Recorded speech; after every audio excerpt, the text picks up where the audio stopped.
키움증권 해외 주식 수수료 0.07%, 환전 후대 95%, 비대면 계좌만 있으면 누구나 신청 가능.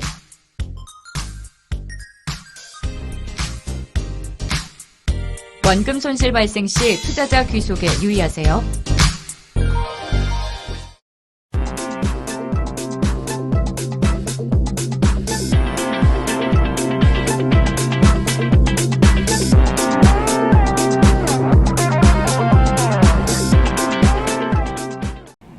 자, 저희 방송에도 광고가 생겼네요. 네, 그렇습니다. 닭고기는 많이꺼 네. 백년화편. 그렇습니다. 제가 백년화편을 네. 먹어봤거든요. 네네. 실제 네. 이만한 떡이 없습니다. 저도 정프로님이 이전에 밤방송할 때 주셔가지고 먹어봤는데 맛있더라고요. 저는 정기적으로 구매하고 있습니다. 아, 정말요? 진짜로, 예, 진짜로. 왜냐면 떡이 일반 떡 맛이 아닙니다. 아, 그래요? 예, 아. 이건 정말 백년화편 그렇습니다. 대표님, 다시 한번 예, 광고 관심 가지면 원합니다. 좋을 것 같습니다. 예, 그렇습니다. 알겠습니다. 자, 이번에는 키움증권 안석훈 팀장 바로 만나보도록 할게요. 팀장님 어서 오세요. 안녕하십니까. 네, 반갑습니다.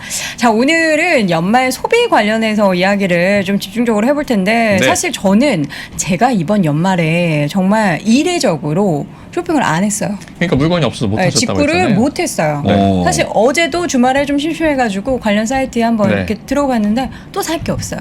그러니까 물건이 살게 물건이 없고 없어갖고? 할인율도 너무 매력적이지 네. 않아. 절반 이상 할인율도 줄었고. 근데 실제로 오. 뭐 어땠습니까? 정리를 좀 해봐야 될 것 같아요. 네, 실제로 지난주에 이어서 이제 연달아서 연말 쇼핑 시즌 말씀을 네. 드리려고 하는데 지난주에 제가 잠깐 말씀드렸잖아요. 블랙 프라이데이 때 쇼핑이 얼마나 됐나 했더니 89억 달러로 전년 대비 좀 줄었다. 1% 정도 줄었다. 그런 데이터가 있었고 사이버 먼데이도 마찬가지로 데이터가 나오기를 107억 달러 매출로 잡히면서 전년 대비 1.4% 줄었다.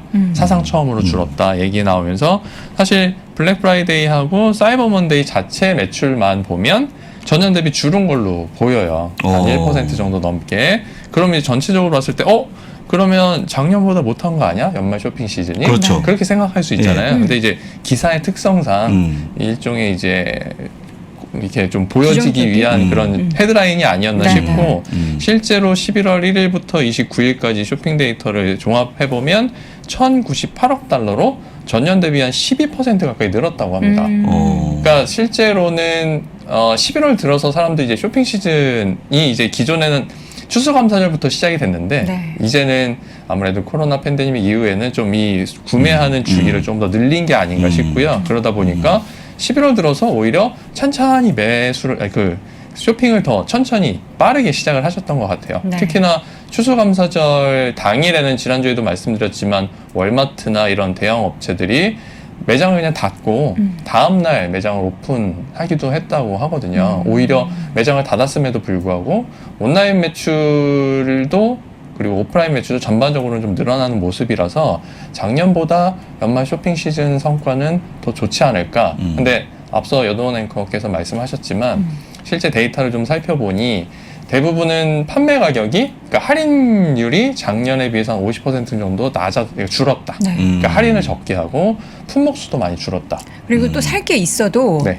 여기보다 조금 더 할인해줬으면 좋겠는데 하는 할인율에 대한 아쉬움 때문에 그렇죠. 선뜻 바이 버튼이 안 네, 눌러지더라고요. 네. 그만큼 물건이 지금 달리는 상황이고 네. 물건이 달리다 보니까 할인율도 줄어드는 상황이죠. 그 와중에도 지금 계속 어떻게 보면 쇼핑 시즌에서 매출은 계속 늘어나고 있으니까 전반적으로 미국 경기에 대한 우려는 크게 하지 않아도 되지 않을까. 일단 혹시 이 네. 대목이 네. 그 얼마 전에 애플이 그 자기 판매, 그 연말 쇼핑 시즌에 약간 판매가 부진할 것 같다는 멘트 하지 않았습니까? 네, 지난주에 했었죠. 지난주에 했었죠. 아이폰 매출이 아이폰, 이제 주문이 좀 줄어들 것 같다 얘기했는데 그거랑 같이 뭐 연동해서 생각해도 상관없을까요? 근데 애플은 사실 그거를 쉽게 우리말로 하면 하도급 업체잖아요. 관계사 애들 그렇죠, 메일을 그렇죠. 이렇게 보냈던 건데 네. 웨드붓이나 아이비들은 연말 매출이 그 어느 때보다 높을 거라고 지금 다 예상을 하고 있어서 오히려 약간 참 온도 차이가 있는 것 같긴 해요. 그러니까 애플이 생각할 때 이미 기존에 이연되는 매출이 이연되는 거, 판매가 이연되는 그런 내용까지 고려했을 텐데 실제적으로 이제 공개되는 데이터 매출로 봐서는 그렇게 줄어들지는 않을 것 같다. 근데 웨드부시 같은 경우도 계속 그 좋은 긍정적인 전망을 계속 내놓고 있기 때문에 약간의 온도차가 있지만 애플 주주분들은 그냥 행복한 고민을 계속 하시지 않을까 싶어요. 오히려 제가 저희 아침 방송할 때 저희 아침에 그 방송 스태프분들 있잖아요. 네. 그분들한테 한 $140 정도이었을 때 한 2달 전이죠. 애플을 매수하면 어떻겠냐 이런 얘기를 많이 했었거든요. 네. 근데 우리 스태프분들이 몇 명이 매수를 조금 했어요. 그러고 나서는 매일매일 저랑 아침에 애플 얘기를 하거든요. 오늘도 올랐어요. 어제도 올랐어요. 자, 이번 달이 초반이었죠. 9일 연속 그쵸. 애플이 상승하는 그렇죠. 그렇습니다. 기록을 예. 세우기도 했는데 되게 편안해요. 편안해요. 그러니까 항상 부사장님도 그렇고 이하영 교수님도 그렇고 항상 애플 말씀하시지만 그렇죠. 사람들은 별로 좋아하지 않아요. 왜냐하면 식상하다고. 식상하죠. 그죠? 예. 근데 미국 주식은 식상한 주식이 그쵸. 잘 가요. 그 새로운 거 찾아봐야 수익률 못 따라가거든요. 근데 자꾸 이 종목 얘기하면 네. 또 말이 길어지기 아, 때문에 그렇죠. 연말 쇼핑 시즌 네, 관련해서 연말 쇼핑 시즌 다시 돌아와서 그러면 연말 쇼핑 시즌 전체적으로 보면 어떨까? 이런 통계 자료가 그 NRF라고 미국 소매 연맹 뭐 이렇게 표현을 하던데 전년 대비 한 11% 정도 증가한 8,590억 달러 기록할 거다 이렇게 얘기를 했습니다. 그러니까 작년보다도 전반적인 쇼핑 내용은 10% 정도 늘어날 거다. 그렇다면 소매업체 매출도 좋겠지만 소매업체뿐만 아니라 이제 결제업체에 대한 관심을 좀 가져보면 어떨까 해서 오늘 결제업체에 대한 좀 소개를 드리려고 하는데요. 근데 이제 우리가 사실은 많이 아는 게 페이팔 정도? 네. 그리고 스퀘어 정도잖아요. 그리고 최근에 올라오는 BNPL 관련해서 어펌홀딩스 정도 어펌. 주가가 올라오는데 지난주죠. 우리 오미크론 터지고 나서는 변동성이 워낙 커지다 보니까 어펌홀딩스 같은 경우도 거의 $50 이상 지금 변동성을 보이고 있어서 쉽게 매매를 하시기가 힘들 거예요. 그렇죠. 그래서 ETF를 활용한 좀 접근을 하시면 어떨까 해서 오늘 ETF를 좀 소개해드리려고 합니다. 네. ETF. 네, ETF도 그 전에 아마존하고 그 쇼피파이 실적 기사 잠깐 말씀드리면 네. 아마존도 기록적인 매출 달성했다고 했고 연말까지 낙관적인 전망을 하고 있고요. 그리고 쇼피파이도 사이버 먼데이 매출이 작년도 연간 매출 상회했다고 할 정도로 엄청나게 매출이 폭증하는 모습을 보이고 있습니다. 그랬나요? 이항현 교수님 항상 말씀하시는 쇼피파이 대부분 아직도 잘 모르시는 분은 많은데 맞아요. 예. 아마존에 대항할 수 있는 유일한 온라인 쇼핑 전자상거래 업체가 아닌가 그렇게 말씀드려도 과언이 아닐 굳이 것 그 같아요. 국내 기업으로 예를 들자면 네. 약간의 그 뭐죠 카페24 네. 네. 같은 그렇죠, 그런 그렇죠. 그런 맞아요. 예, 그쵸, 그런 맞아요. 예, 그런 그런 이해가 플랫폼이에요. 빠르실 것 네, 같아요. 네, 예. 네. 또 이 얘기는 또 여돈 앵커께서 막 네. 설명해 주시면 네. 충분히 네. 또 쉽게 아니, 말씀해 뭐 주실 것 저는 같아요. 쇼피파이를 직접 운영하고 그러니까요. 있으니까 네. 사실 저는 연말에 뭐 매출 확 올랐다거나 이런 게 없었어요. 왜냐면 저도 할인이 없었으니까요. 할인이 없었군요. 그래서 안 사셨겠죠. 근데 이제 쇼피파이 같은 경우에는 워낙에 국내랑 굳이 비교를 하고 해외 거 중에서도 뭐 아마존이랑 저도 고민을 해봤었거든요. 네, 네. 입점을 어디에 할까. 쇼피파이가 너무 일단 편리하고요. 인터페이스 자체가 좀 고급스럽게 디자인화가 돼 있고 네. 이런 결제 이런 거 연결하는 것도 네. 너무 쉽게 돼 있어가지고 정말 개인 소상공인 그리고 일부 브랜드 굵직한 기업들도 이 쇼피파이를 이용하는 경우들이 되게 많더라고요. 그래서 저는 아마존 같은 경우에는 또 물건이 워낙에 많고 네. 나의 자사몰이라는 이런 느낌이 없는데 그렇죠. 쇼피파이는 아예 자사몰로 운영을 할 수 있기 때문에 네. 그런 부분에 있어서 굉장히 저는 긍정적으로 보고 있습니다. 전에 한번 그런데 그건 좋고 네. 또 한 가지 회사는 조금 안 좋았다. 뭐 만들 때. SC는 국내에 일단 입점이 안 된대요. 저도 아, 뭐 그럴 거예요. 해보려고 하는데 코드 네. 뭐 쓰는 것도 네, 있어서 네. 하다가 멈췄는데 보니까 채팅창에 어떤 분이 국내 고객은 그러니까 한국 고객은 SC 입점이 안 된다. 근데 SC 같은 경우가 이제 특별한 그런 수공 예품, 예, 그렇죠. 액세서리 이런 거 맞아요. 전문 맞습니다. 업체인데 미국에서는 워낙에 많이 네. 사용하고 있는 플랫폼이라고 하더라고요. 제가 애쉬를 처음 알았던 게 2017년에 처음 네. 그 미국 주식 투자지도 책 쓸 때였어요. 아마존에 대항할 수 있는 경쟁업체를 찾다가 네. 데이터만 보고 이제 뽑았는데 애쉬라는 업체 이 발음도 되게 힘들었어요. SC. ETSY라 이걸 어떻게 발음하지? 에트시 막 이렇게 했었는데 그렇게 3년 사이에 특히나 코로나 팬데믹 터지고 네. 나서 이렇게 커질 줄은 그러니까. 상상도 못했던 회사입니다. 네. 근데 좀 미국 내국인들만을 위한 서비스라고 보시면 되니까 투자자 입장에서는 그냥 투자 입장으로만 보시면 좋을 것 같아요. 그렇습니다. 그렇게 아마존과 해서 쇼피파이 봤고요. 이제 본격적으로 ETF를 좀 볼까요? 그러면 네. 결제 관련해서. 일단 연말 쇼핑 시즌에 주목할 만한 ETF. 지난주에는 이제 리테일 업체에 투자하는 ETF 설명을 드렸고 오늘은 결제 관련 ETF 그리고 핀테크 관련 ETF 이제 그래서 4개 정도 소개를 해드리려고 합니다. 네. 먼저 첫 번째는 종목 코드가 IPAY고요. 현재 주가는 $56 정도 되고 운용자산 규모는 $10억 이제 조금 못 미치는 상황입니다. 현재 모바일 결제 업체 51개에 투자를 하고 있고요. 미국이 71%로 가장 높은 비율을 차지하고 있고 네덜란드가 6%, 그리고 섹터 비중으로 보면 IT가 62%, 금융이 33%입니다. 특성 요약은 조금 이따가 한꺼번에 말씀을 드리고요. 그다음에 두 번째는 TPAY인데 요거는 운영자산 규모가 아직 $1억 안 돼요. 한 8천만 달러 정도 되는데 아주 소형이고요. 그리고 디지털 결제 플랫폼 업체 53개 담고 있고 미국이 74%, 네덜란드 5%, IT가 67% 비중 차지하고 있고요. 금융도 한 30% 정도 조금 못 미치게 갖고 있습니다. 이 두 개가 결제 관련 ETF 대표적이고요. 그러니까 결제 관련 ETF가 요거 두 개 외에는 거의 없다고 보시면 될 것 같아요. 네. 왜냐 아직까지는 결제에 대해서 뭐 투자 포인트로 보기에는 좀 너무 시장이 작기 때문에 그런 것 같기도 하고요. 또 이 시장을 확대해서 보면 이제 핀테크까지 확대를 해볼 수 있을 것 같습니다. FINX 이제 글로벌 X에서 출시한 핀테크 ETF고요. 현재 운용자산 규모는 $12억 정도 되고 주가는 $42 정도 수준입니다. 현재 핀테크 업체에 54개에 투자하고 있고요. 미국 비중이 68%, 네덜란드 7%. 여기 이제 IT 위주 비중이 되게 크죠. IT가 80%, 금융이 19% 정도 되고요. 그리고 ARKF는 뭐 굳이 설명 안 드려도 많이들 아실 텐데 아크인베스트에서 출시하고 있는 핀테크 이노베이션 ETF입니다. 현재 주가 $41 정도고요. 운용자산은 가장 큽니다. $25억. 그리고 수수료율은 0.75%고요. 핀테크 업체 39개에 투자하고 있고 미국 비중이 67%, 여긴 또 독특하게 캐나다 비중이 8%로 높습니다. 또 IT 비중이 50%로 높은 상대적으로 다른 ETF에 비해서 낮고요. 또 경기 소비재 비중이 높습니다. 16%. 그래서 약간 성격이 다른 ETF라고 보시면 될 텐데 이 4개 ETF의 특성을 요약을 해보면 아이페이는 전통적인 신용결제 기업을 많이 담고 있습니다. 그러니까 여기서 전통적인 신용결제라고 하면 우리 얘기로 하면 신용카드 업체. 네. 근데 미국은 신용카드 업체를 IT 업체로 구분을 하는 게 별로 없고, 그러니까 마스터카드나 비자는 IT 업체야. 금융업체가 아니고. 네. 근데 아직 국내 기준으로는 신용카드니까 금융이죠. 금융 쪽으로 생각하시는 분이 많으신데 IT 업체라는 거 더 말씀드리고요. 티페이 같은 경우에는 BNPL 등 최신 트렌드 기업들을 좀 많이 보유하고 있는 상황입니다. 다른 ETF에 비해서 비중이 좀 높고요. 네. 그리고 PNX는 핀테크 산업 전반에 투자하고 있고, 그리고 ARKF는 핀테크 관련 혁신 기업에 투자하고 있는데 위에 세 개는 아무래도 인덱스 ETF라고 보시면 되겠고, 그렇죠.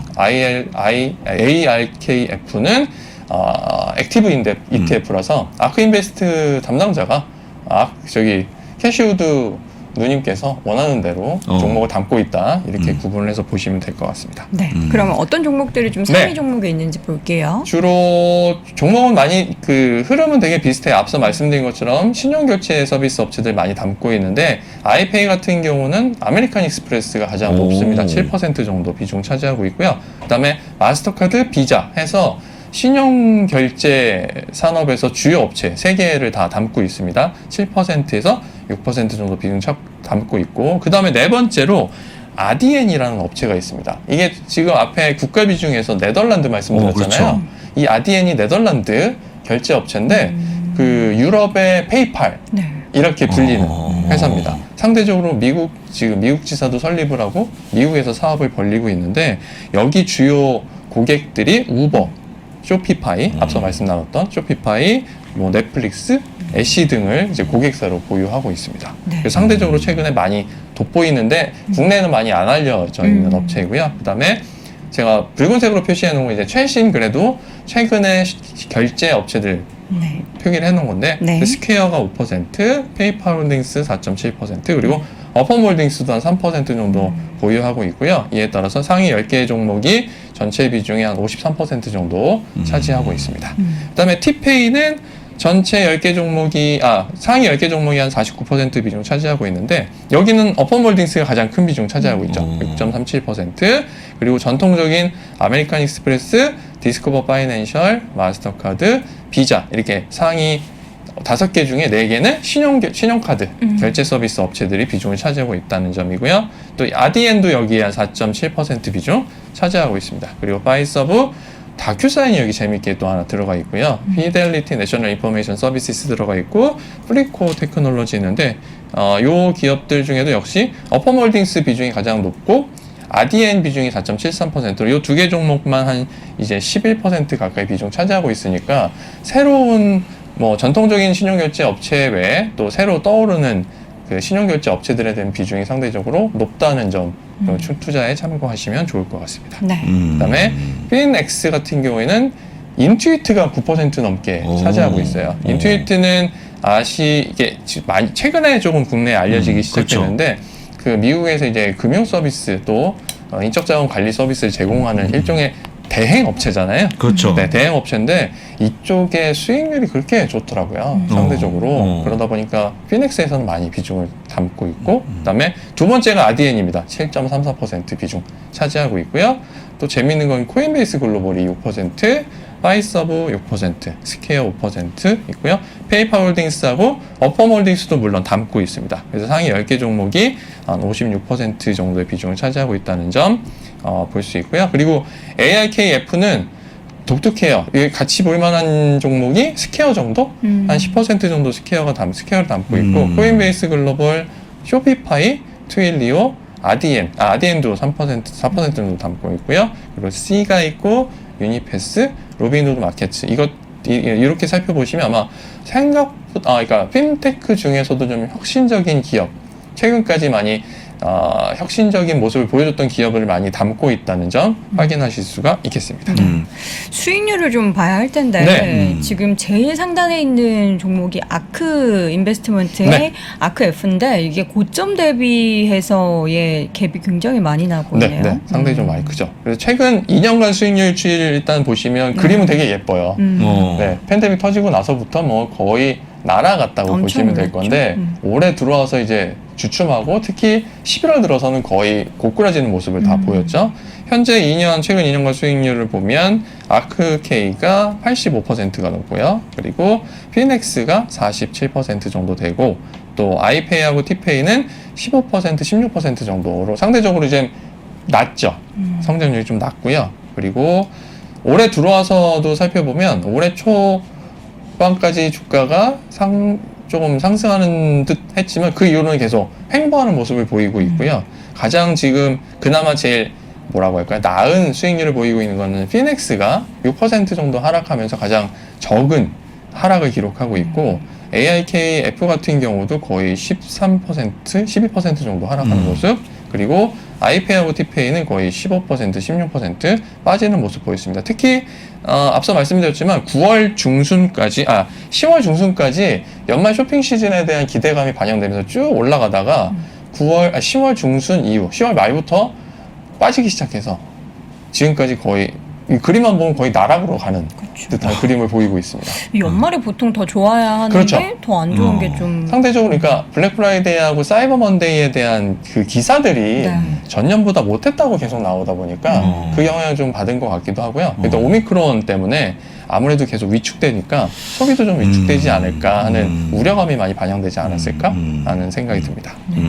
그리고 실제로 10월 들어서 주요 이슈가 저거였죠. 비자하고 네. 마스터카드가 아마존 영국법인에서 너희들하고 이제 너희가 안 쓸 거야라고 네. 발표했었잖아요. 그러면서 주가가 갑자기 신용카드 업체들의 주가가 빠지기 시작했고 또 실적 발표할 때 가이던스를 되게 보수적으로 발표를 했었습니다. 4분기에 좀 쉽지 않을 것 같다 이러면서 주가가 약세를 보이고 있다가 오미크론 사태가 터지면서 네. 더 급락하는 모습을 보였고요. 근데 또 최근 1개월 동안 수익률 추이를 살펴보면 오히려 아이페이하고 티페이가 덜 빠지는 모습을 보였어요. 그러니까 피넥스하고 AIKF는 거의 18%에서 22% 급락하는 모습을 보였는데 아이페이하고 티페이는 오히려 13에서 한 16% 정도로 덜 빠지는 상대적으로 요 덜 빠지는 부분은 뭐로 설명을 할 수 있을까 봤더니 BNP에 관련돼서 그러니까 어퍼몰딩스나 그 애프터페이를 인수한 스퀘어 같은 종목들이 상대적으로 주가가 덜 빠지면서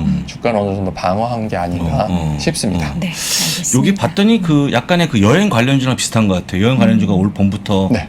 겨울에 갈 거다, 갈 거다, 갈 거다 계속 꿈과 그렇죠. 희망을 그렇죠. 심어줬는데 가장 안 좋잖아요 최근에. 네, 네. 그렇죠. 여행도 10월 넘어가면서 일단 뭐 우리가 여행이 참 쇼핑도 될 거다 하고 있지만 잘 안 되고 있고 네. 또 빠지는 폭이 크기 때문에 이런 경우에는 우리가 생각하는 거 반대로 움직일 때는 어떻게 전략을 세우는 게 맞을까요? 가만히 있는 게 낫지 않나요? 가만히 있는 거. 가만히 있는 네, 거. 가만히 있는 것도 방법이죠. 네, 가만히- 그 방법이죠. 현금을 네. 보유하고 네. 기다리시는 것도 그쵸. 좋은 방법이죠. 돌아갈 근데 때까지. 한국 투자자분들이 그걸 잘 못하잖아요. 저점에서 야수의 좋아하시죠? 심장이 네, 이게 심장이 자꾸 뛰니까. 어떻게 해야 돼요? 그렇게. 지금 같은 경우 이번 주, 그러니까 원래 오미크론 사태가 지지난주 토요일 날 이제 본격적으로 나왔는데 대부분 2주면 어느 정도 분석을 해서 이 아이가 어떤 아이인지 알 수 있을 거다라고 했잖아요. 이제 일주일 정도의 변동성을 겪었고 이번 주도 오미크론으로 거의 한 주 동안 변동성이 클 텐데 이번 주 중후반까지 오미크론에 대한 내용을 보시고 적극적으로 대응하셔도 좋지 않을까 하는 생각을 해봤습니다. 물론 여기는 여행, 레저, 그리고 소매업체 그리고 여기에 덧붙여서 결제 서비스 업체들까지 함께 살펴보시면 좋을 것 같고요. 오히려 근데 지난주에 소개해드렸던 리테일 관련된 특히나 오프라인 리테일 업체들에 대한 관점이 좀 더 긍정적이지 않을까 싶어요. 온라인은 이미 계속 올라가는 추세라서 성장성이 조금 줄어드는 모습을 보이고 있지만 오프라인은 여전히 계속 그러니까 내점하는 고객 수가 상당히 크게 늘고 있기 때문에 그 점을 포인트로 해서 보신다면 결제뿐만 아니라 지난주에 소개해드렸던 XRT라든지 그렇죠. 이런 종목들 ETF까지 같이 살펴보시면 좋겠다는 말씀드리겠습니다. 알겠습니다. 지난주에 이어서 쇼핑 관련한 연말 쇼핑 시즌 리뷰와 함께 관련된 ETF까지 확인해봤습니다. 키움증권 안석훈 팀장 함께했습니다. 고맙습니다. 고맙습니다.